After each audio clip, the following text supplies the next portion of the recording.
you know something? I have a message to the Bank of Canada. You want to destroy people's lives? You want to watch people go bankrupt and lose their homes? Just raise the interest rates. It's going to be on your hands. Je comprends que ça fait mal à beaucoup de Québécois, les taux d'intérêt qui sont élevés. On est dans une situation où les gens, par exemple, sur leur hypothèque, voient leur montant mensuel augmenter de façon importante. Donc, raison de plus pour continuer à aider les Québécois. Mais je pense que la Banque du Canada a des objectifs pour être capable de contrôler l'inflation. Elle s'arrime, qu'on le veuille ou non, aussi avec les décisions qui sont prises par la Federal Reserve aux États-Unis. Donc, je ne pense pas que ce soit une bonne idée d'aller suggérer de se mettre les deux mains dans les décisions de la Banque du Canada.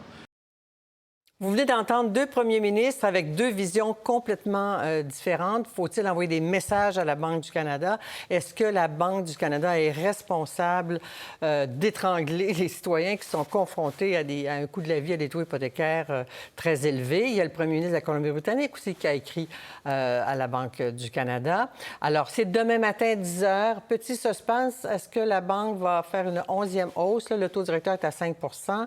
Plusieurs pensent que ça va y avoir une petite pause ici, un petit répit. Alors, on en parle avec quelqu'un qui s'interroge beaucoup sur la reddition de comptes de la Banque du Canada, sur ses cibles, ses pratiques, la sénatrice et économiste Diane Bellemare, qui a signé un texte dans la presse la semaine dernière. Bonsoir, Diane Bellemare. Bonsoir, Mme Dussault. Vous avez peut-être créé une petite tempête ici, là, au nom de la reddition de comptes, mais votre réaction, qui a raison, Doug Ford ou François Legault? Faut-il envoyer un message à la Banque du Canada? Puis, ils sont premiers ministres, eux, hein? Ils sont politiciens. Oui. Je pense qu'il y en a deux premiers ministres, celui de la Colombie-Britannique aussi, qui a demandé de faire une pause. Il y a également l'Institut de recherche du CDA qui a mis en place un comité de la politique monétaire suggérant à la Banque de ne pas hausser les taux. Ce que Doug Ford, le premier ministre de la Colombie-Britannique et d'autres font, en fait, c'est d'occuper un vide, parce que la Banque est pas mal isolée dans ses décisions. Elle a le mandat de la politique monétaire, mais elle n'a pas de comité de la politique monétaire. Or, de plus en plus de pratiques d'excellence dans les banques centrales dans le monde prévoient ou ont un comité de la politique monétaire. C'est même inscrit dans la loi. Et il y a des membres externes dans ce comité de la politique monétaire aussi pour donner le pouls. Parce que actuellement, la Banque prend cette décision-là avec le comité directeur. Ce sont tous des employés de la Banque, des employés que le gouverneur a embauchés, qui sont allés dans les mêmes universités également. Et donc, parfois, c'est bon d'avoir un autre point de vue. Parce qu'effectivement, ça fait mal. Oui. Et ça vient faire mal aussi aux personnes, aux entreprises. Puis aussi, dans le contexte où le Canada a un gros problème de productivité, où on a besoin d'investissement, tant mieux, là, il y en a dans certains secteurs, mais il n'y en a vraiment pas assez d'investissement.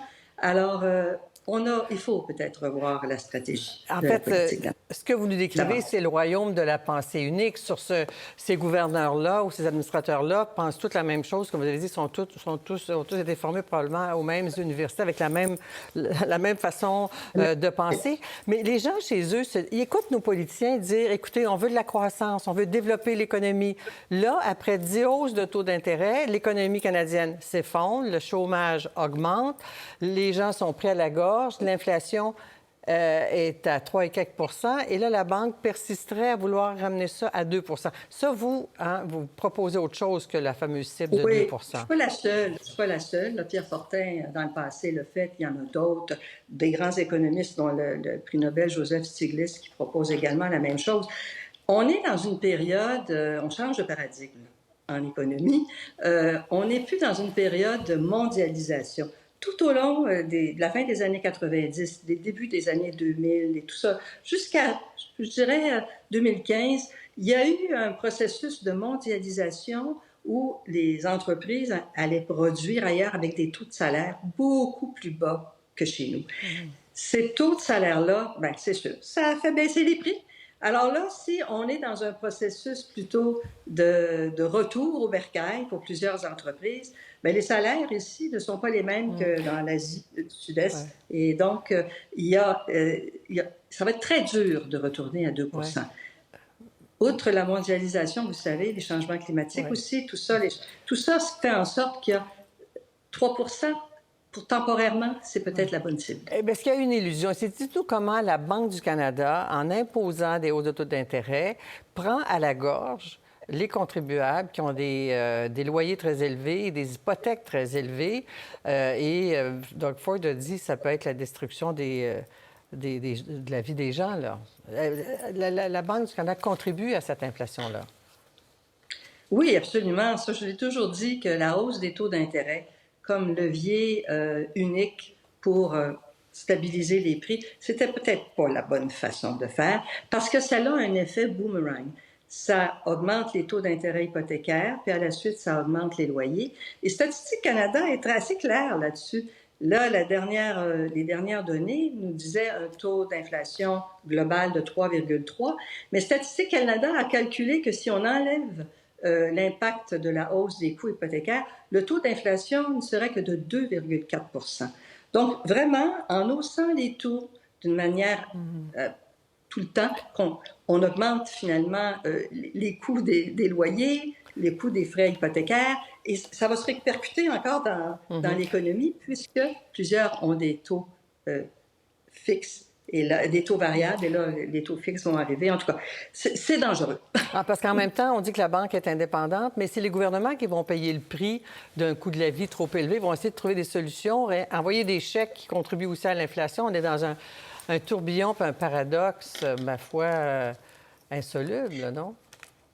Oui, mais il y a des solutions. Je pense que les solutions sont peut-être pas aussi simples que la hausse des taux d'intérêt, mais la hausse des taux d'intérêt, c'est pas un gage que les prix vont se stabiliser.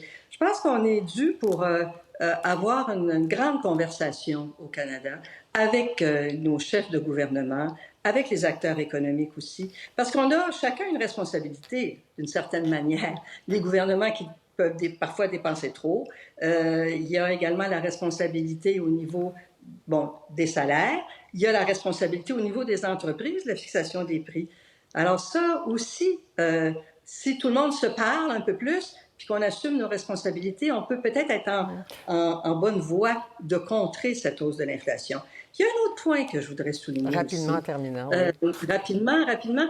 Le gouverneur de la Banque, au lendemain de la COVID, quand les prix ont commencé à augmenter, disait toujours « l'inflation, c'est temporaire, c'est un problème temporaire ». Moi, je l'ai cru, je le crois encore. On sort de la COVID, d'une pandémie, d'une situation qui a été très grave, un gros choc d'offres, et en plus des chocs d'offres au niveau de la mondialisation, de l'incertitude politique, la guerre en Ukraine, tout ça, de telle sorte qu'il faut peut-être prendre une grande respiration, puis attendre que la bulle baisse. Elle est en train de baisser. Et Joseph Stiglitz, je vous laisse là-dessus, a fait une blague que je trouve très intéressante, qu'actuellement, les banques centrales sont comme des chiens qui jappent quand il y a un avion qui passe. Une fois l'avion passé, le chien rêve de japper, mais le chien pense que c'est lui qui a fait partir l'avion. Ceux qui ont des chiens savent tout ça. Exactement. Merci beaucoup, Diane Bellemare. On attend ça demain. On pense que ça va être une pause, mais pour combien de temps? Merci beaucoup. À bientôt. Au revoir. Ça me fait plaisir. Au revoir. Pour voir nos émissions en entier, rendez-vous sur la chaîne Ici RDI.